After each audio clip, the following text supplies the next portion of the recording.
Hey everyone, welcome back to Patriots Hub. And yes, it's official, minicamp is a wrap.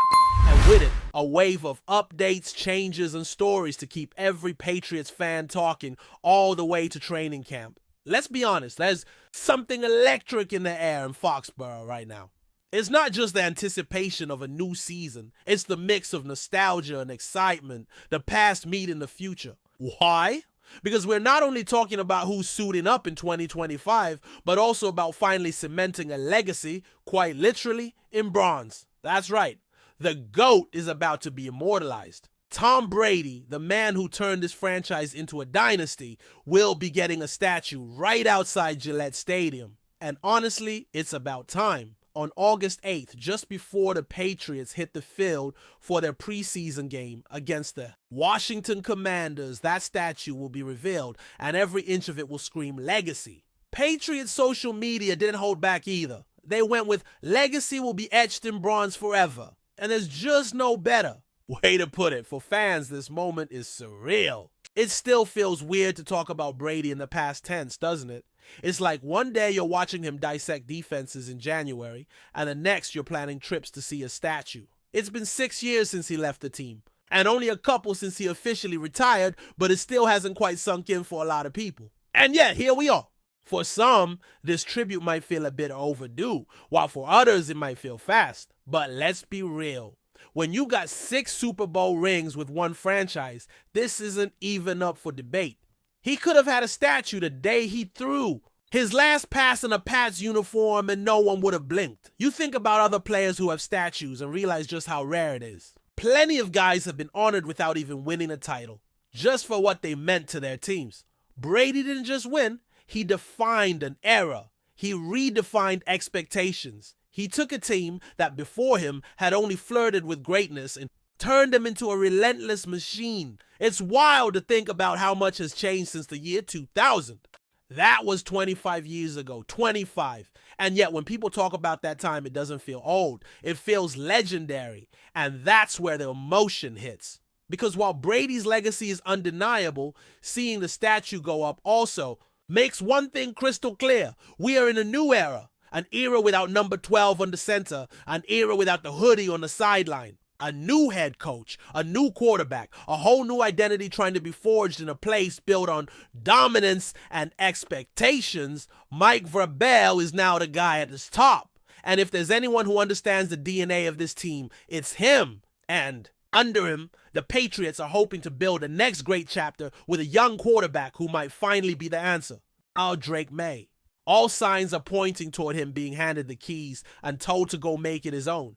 And sure, we've seen this before. The Cam Newton phase at the end of his career. The Mac Jones chapter that started strong and then sputtered out. But this time, it feels different. It feels like the organization is setting the table for May, not just tossing him into the fire. And it's not just about May.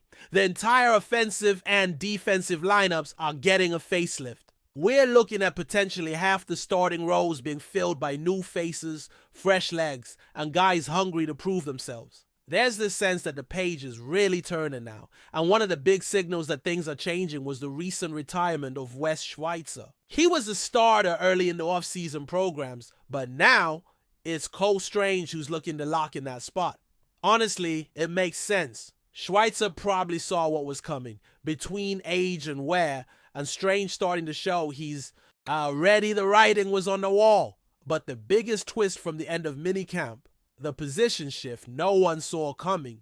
Caden Wallace, a third-round pick out of Penn State just last year, is now taking serious reps at left guard. And you might remember Wallace came into the league as a potential solution at tackle. Right tackle or swing tackle, even considered a reserve who could fill in on both sides. But now he's being moved inside. And it's not as random as it seems. There were scouts who believed during the draft process that he could eventually slide to guard.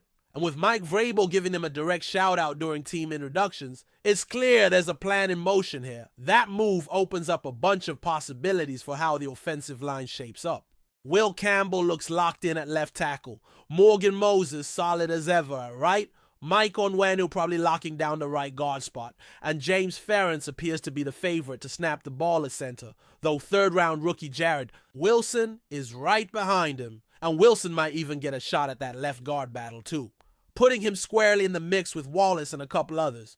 You've also got undrafted rookie Jack Conley making noise. The guy is 6'7" and has real potential to crack the roster, if not earn a spot outright. But while some names are rising, others are starting to fade.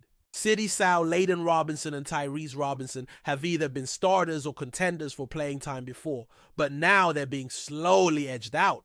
It's clear that the coaching staff is reevaluating everything. No spot is safe unless you're producing and fast. This whole reworking of the depth chart is fascinating to watch, especially with training camp just weeks away.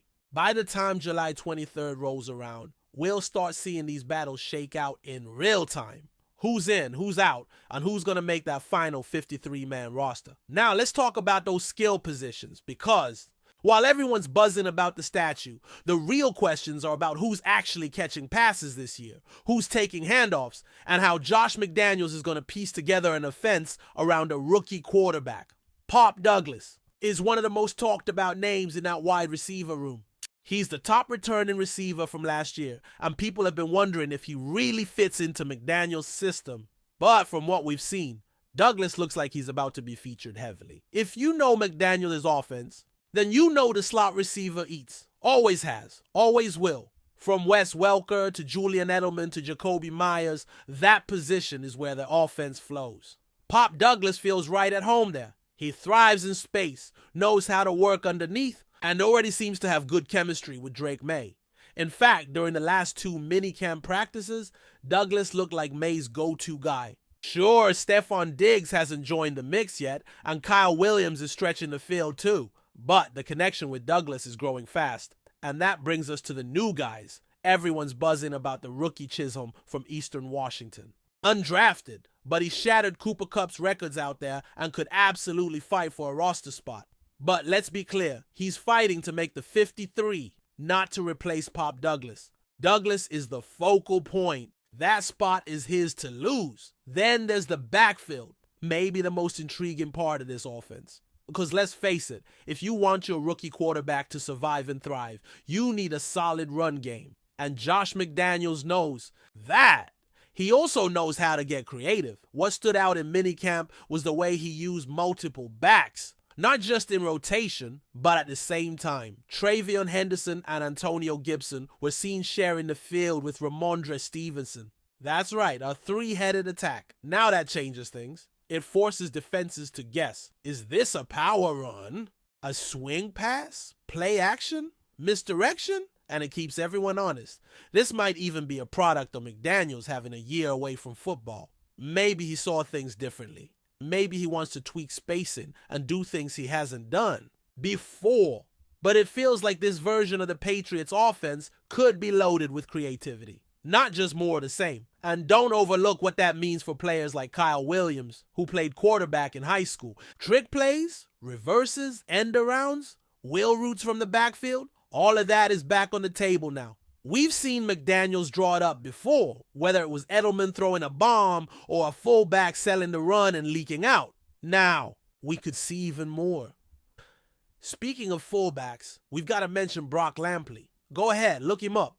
The dude is built like a tank. You see him and instantly think that guy's going to wreck someone. He's the kind of bruiser that brings back that old school smash mouth football vibe, and McDaniels loves that. Think lead blocks. Think short yardage grit, think versatility on special teams. That's going to do it for this part of the breakdown, but hang tight. There's a lot more to unpack about this new look Patriots squad.